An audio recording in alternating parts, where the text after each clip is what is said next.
Mom, I came. Amme, Mama Ava. We have got a happy news after the peaceful protest. අපිට සතුටුම ආරංචියක් තියෙනවා මේ අපේ සාමකාමී විරෝධතාවයෙන් පස්සේ. Actually, we should appreciate the unity of the people in our country. ඇත්තටම අපි අපේ රටේ මිනිස්සුන්ගේ තියෙන සමගිය නම් අගය කරන්න ඕනමයි.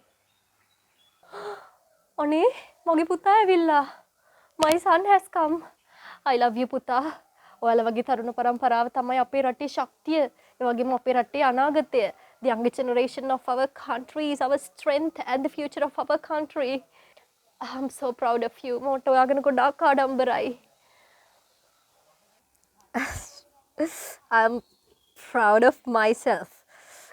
මට ඇත්තටම මං ගැන මාර ආඩම්බරයි. Our neighbor, Kamal, had been sunk in the barrel lake by the anti-government protesters previously. මේ අපේ අසල්වාසියා කමල් මොය බේරි වැවෙන්නේ මේ ගිල්ලනු ලැබුවේ අර මේ ආණ්ඩු විරෝධී මේ විරෝධතාකරුවන් විසින් කලින් පාර බේරි වැවෙන්නේ ගිල්ලෙව්වේ. ඒකට මම they couldn't get the opportunity that I got. එයාලට මේ මම ලැබපු අවස්ථාව ලබා ගන්න බැරි වුණා. Yeah, පුතා. You had a bath in the pool of the presidential palace. ඔයා ජනපති මන්දිරයේ pool එකේ නෑව නේද? How lucky. කොච්චර වාසනාවන්තද. පුතා, can you remember the selfie that you had sent me when you were visiting in the bathroom of the presidential palace? පුතා ඔයාට මතකද? ඔයා මේ ජනපති මන්දිරයේ මේ bathroom එක නරඹන්න යනකොට ඔයා මට එවපු selfie. It was air conditioned නේ. ඒක AC කළා නේ. However, everything is because of the unity of the younger generation of our country. කොහොමුණත් මේ හැම දෙයක්ම අපේ රටේ මේ තරුණ කෙල්ල කොල්ලෝ ටිකගේ සමගිය නිසා තමයි. We should take our hats off to them. අපි යාලට හරිනම් ගරු කරන්න ඕන.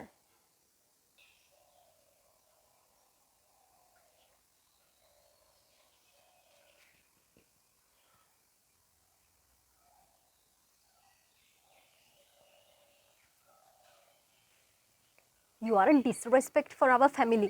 ඔයා අපේ පවුලට අගෞරවයක්. මෙච්චර දුර ඉඳන් ගිහිල්ලා බේරවැවේ ගිල්ලු ලැබුව අර මොකුන් දෙවුන් ටිකක් විසින්. You had been sunk in the Bere Lake by the anti-government protesters, but our neighbor, your friend, Nimal, had bath in the pool of the presidential palace. How lucky. කොච්චර වාසනාවන්තද. ඔයාලට බෑ ඒ වගේ මේ ශ්‍රේෂ්ඨ වැඩ කරන්න. You can't do such great things. I'm very shy. මට ගොඩක් ලැජ්ජයි. I can't stand the boasting of that lady. මට අර ගෑනු කෙනාගේ පුරස්කාරම් දෙරවිල්ල අහගෙන ඉන්න බෑ. මම ගෙදරට වෙලා ටික කාලයක් හැංගිලා ඉන්නම්කෝ. I'll be hiding in the house for some time. Don't shout. කෑ ගහන්න එපා ඉතින්.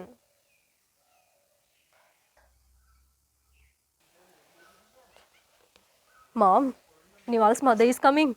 නිමල්ගේ අම්මා එනවා. අයියෝ. Tell her that I'm not at home. යාට කියන මං ගෙදර නෑ කියලා. I'm going. අක්කේ. කෝ පුතා එහෙම? පුතා නෑ නංගි ගෙදර. අපේ පුතා නම් අද මේ දැන් උදේ ගෙදර ආවේ. දන්නේ නැද්ද ඉතින් ජනාධිපති මන්දිරයට ගිහිල්ලා ඔය මොකද්ද මේ ස්විමින් pool එකේ එහෙම නාලා ඇවිල්ලා තියෙන්නේ. මාර සැපක් අරගෙන තියෙන්නේ. හොඳට කාලා බීලා ෂා. මාර හොඳේ. ඔයාලගේ පුතා නම් ඉතින් අර මේ බේරේ වැවෙන්නේ නෑවේ නේද? කොහෙන්ද ඉතින් අපේ පුතාලට වගේ ඔයාලගේ පුතාලට වාසනාවක්. අනේ මගේ දරුවට නම් ඇස් වහක් කට වහක් වදින්න එපා.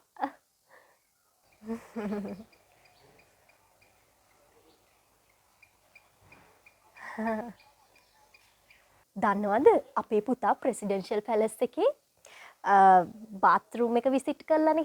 ඒක මේ fully air conditioned ලු. comfortable luxury life එකක් ලු ඒක ඇතුලේ තියෙන්නේ අක්කේ. ඕ මේ ඒක නෙවෙයි නංගි. මේ කොහොමද ඔය මේ ඉංග්‍රීසි වචන හොයාගත්තේ ආ? මේ ඉංග්‍රීසි පන්තියකටවත් යනවද? මාර ඉංග්‍රීසි වචනනේ දාන්නේ. අපි ඉතින් ඔය ඉංග්‍රීසි කෑලි බෑලි දන්නවනේ ඉතින්. අපි ඉතින් ඔය channel එකක් follow කරනවනේ. මොකද channel එක? wow English කියලා අක්කේ. දන්නේ නැත්තම් ගිහිල්ලා බලන්නකෝ. ඉංග්‍රීසි ටිකක් ඉතින් අපි වගේ ඉගෙන ගන්න. wow English. wow English.ද? ඔව් wow English. මාත් බලන්නම්කෝ. හරි අක්කේ. පුතා නෑ නේද? හරි. එහෙනම් මම පස්සේ එන්නම්කෝ පුතත් ඉන්න වෙලාවක අක්කේ මගේ පුතත් එක්ක. අපි ගිහින් එන්නම් එහෙනම්. හරි. පුතා ඉන්න වෙලාවක එන්නකෝ. නැතුවට කමක් නැහැ. පුතේ මොකක්ද අර wow English කියලා channel එකක් තියෙනලු මට අන්න එක දාලා දෙන්න. මේ තියෙන්නේ අම්මේ. hello everyone. අදත් මම ඔයාලට අලුත් ලෙසන් එකක් අරගෙන ආවා. මේ දවස්වල ගොඩක් බහුලවම කතා කරන මාතෘකාවක් ගැන තමයි මම අද ලෙසන් එකේදී ඔයාලත් එක්ක කතා කරන්න යන්නේ.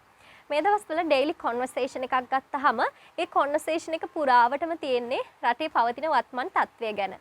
අපි නිවුස් බැලුවත් රටේ තියෙන වත්මන් තත්ත්වය අරගලය ඔය වගේ දේවල් ගැන තමයි තියෙන්නේ. ඉතින් වෙන නිවුස් එකක් ප්‍රවෘත්ති වලට යනවත් හරිම අඩුයි. ඒ තරම් මේ දවස්වල අපි කතා කරන්නේ අරගලය ගැන. මේ දවස්වල තියෙන hot topic එක තමයි ඒක. ඉතින් daily conversations වලදී ඔයාලට ඉංග්‍රීසියෙන් කතා කරන්න පුළුවන් මෙන්න මේ ඉංග්‍රීසි වචන භාවිතා කරලා අරගලය ගැන.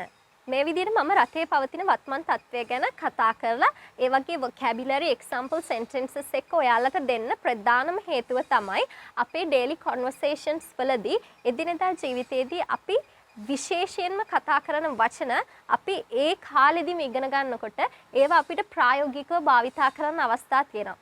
හිතන්න දැන් මම අද අරගලය ගැන ඔයාලට ඉගෙනුවාම මේකේ වචන ඔයාලා ඉගෙනගෙන ඔයාලට පුළුවන් daily conversation එකකදී යාළුවොත් එක්ක, ගෙදර නංගි මල්ලි එක්ක මේ conversation වලදී මේ වචන භාවිතා කරලා කතා කරන්න. එතනදී ඔයාලගේ daily life එකේම practice වෙනවා. practical විදියට ඔයාලා ඉංග්‍රීසි වචන ඉංග්‍රීසි කතා කරන්න පටන් ගන්නවා. ඒකයි මේ වගේ lesson කරන්න ප්‍රධානම බලාපොරොත්තුව. So without talking much, let's go to the lesson. එහෙනම් ගොඩක් කතා කරන්න නැතුව අපි lesson එකට යමු. First word, patience. Patience කියලා කියනවා අපි ඉවසීම. For example, the protesters have reached the end of their patience. අරගලකරුවන්, විරෝධතාකරුවන් එයාලගේ ඉවසීමේ සීමාවේ කෙළවරටම ඇවිල්ලා තියෙන්නේ. They have reached the end of their patience. That's why they are protesting against the current government. ඒ නිසා තමයි මෙයාලා රටේ පවතින වත්මන් ආණ්ඩුවට එරෙහිව විරෝධතා පවත්වන්නේ. People have reached the end of their patience. ඉවසීමේ අන්තිම කටුවට ඇවිල්ලා කියන්නේ. කෙටිම කියනවා නම් අන්න ඒක තමයි. Second word, premises. Premises කියලා කියන්නේ පරිශ්‍රය. For example, the protesters had entered the presidential palace and its premises.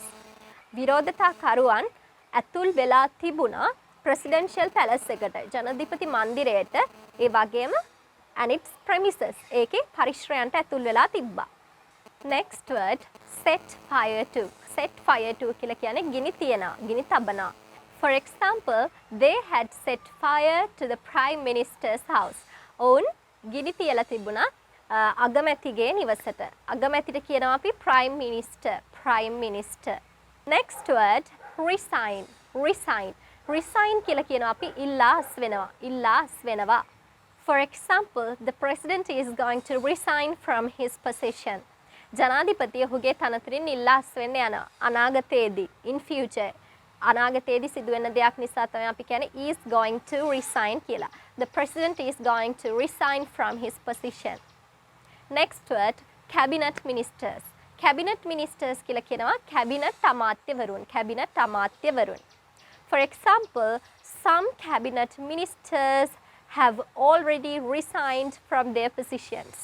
සමහර cabinet අමාත්‍යවරු දැනටමත් already දැනටමත් එයාලගේ පොසිෂන්ස් වලින් එයාලගේ තනතුරු වලින් ඉල්ලාස් වෙලා තියෙනවා. කැබිනට් මිනිස්ටර්ස් කැබිනට් අමාත්‍යවරුන්. injure කියනවා තුවාල ලබනවා. තුවාල ලබනවා. Some protesters were injured due to the struggle. Some protesters were injured due to the struggle. සමහර විරෝධතාකරුවන් අරගලය නිසා තුවාල ලැබුවා. සමහර විරෝධතාකරුවන් අරගලය නිසා තුවාල ලැබුවා. Some protesters were injured due to the struggle. Next word, journalists. Journalists කියලා කියන්නේ මාධ්‍යවේදීන්. මාධ්‍යවේදීන්. For example, some journalists were also attacked by the officers in special task force. ඒ කියන්නේ මොකක්ද? සමහර මාධ්‍යවේදීනොත් attacked වුණා. එයාලටත් ප්‍රහාර එල්ල වුණා කවුරු විසින්ද? STF එකේ special task force එකේ නිලධාරීන් විසින් එයාලවත් attack වුණා. එයාලටත් attack එකක් සිද්ධ වුණා. එයාලටත් පහර දීම් සිදු වුණා. journalists කියනවා අපි මාධ්‍යවේදීන්. next word, unity.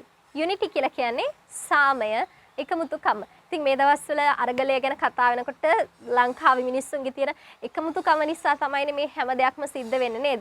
අන්න ඒක ගැන ගොඩක් කතා වෙනවානේ. එහෙනම් ඔයාලට කියන්න පුළුවන් the unity of the people in our country is a positive sign that we can see in this kind of intense situation. මේ වගේ දැඩි තත්ත්වයක මේ වගේ දරුණු තත්ත්වයකදී මිනිස්සුන්ගේ තියෙන එකමුතුකම අපිට දකින්න පුළුවන් positive sign එකක්, ධනාත්මක සලකුණක්. unity සාමය ඇත්තටම අපිට දකින්න පුළුවන් හොඳ සලකුණක් මේ වගේ කාලෙකදී නේද? next word, crisis. crisis කියනවා අපි අර්බුදය. ආර්ථික අර්බුදය කියනවා නම් එහෙනම් economic crisis. සමාජමය අර්බුදය කියනවා නම් social crisis. හරි. For example, people are asking for solutions in this period of economic crisis. මේ වගේ ආර්ථික අර්බුද ඇති වෙලා තියෙන කාලෙක මිනිස්සු එයාලගේ solutions විසඳුම් ඉල්ලනවා. ඒකට හේතුව තමයි මිනිස්සුන්ට මේ ඉහළ යන බඩු මිල ආර්ථික තත්ත්වය දරා ගන්න බෑ. They can't tolerate the inflation. inflation කියලා කියන්නේ උද්දමනය. හැමදේම ඉහළ යනවනේ. මිල අතින් හැමදේම ආර්ථිකමය වශයෙන් ඉහළ යනවා. They can't tolerate the inflation. මේ ඉහළ යාම මිනිස්සුන්ට දරා ගන්න බෑ. solutions කියලා කියන්නේ විසඳුම්. විසඳුම්. අපිට කලින් example sentence එකේදී ඒක ආවා. ඊට පස්සේ තියෙනවා next and the final word, hats off. hats off කියන්නේ මේක phrasal verb එකක්. hats off කියන්නේ තොප්පිය ගලවනවා කියන එක නෙමෙයි. hats off කියන්නේ අපි ගරු කරනවා, ආචාර කරනවා කියන අදහස. For example, we should take our hats off to the people who are protesting for the sake of the country. අපි අපේ ආචාරය පිරිනමන්න ඕන. අපි අපේ ගරුත්වය ප්‍රණාමය කරන්න ඕන. මේ කාලෙදී මේ රට වෙනුවෙන්, රටේ අනාගතය වෙනුවෙන්, රට වෙනුවෙන් අරගල කරපු විරෝධතා දක්වපු මිනිස්සුන්ට අපි මේ අවස්ථාවේදී hats off ගරු කරන්න ඕන, ආචාර දක්වන්න ඕන. ඒකයි අපි hats off කියන phrasal verb එකේ meaning එක. එහෙනම් we love Sri Lanka, we want to protect our country, we want to see a bright future for our country, and in this period of time we should really appreciate the unity of the people who are protesting against the current government and who are protesting for the sake of the country. එහෙනම් අරගලයට ජය. Bye guys.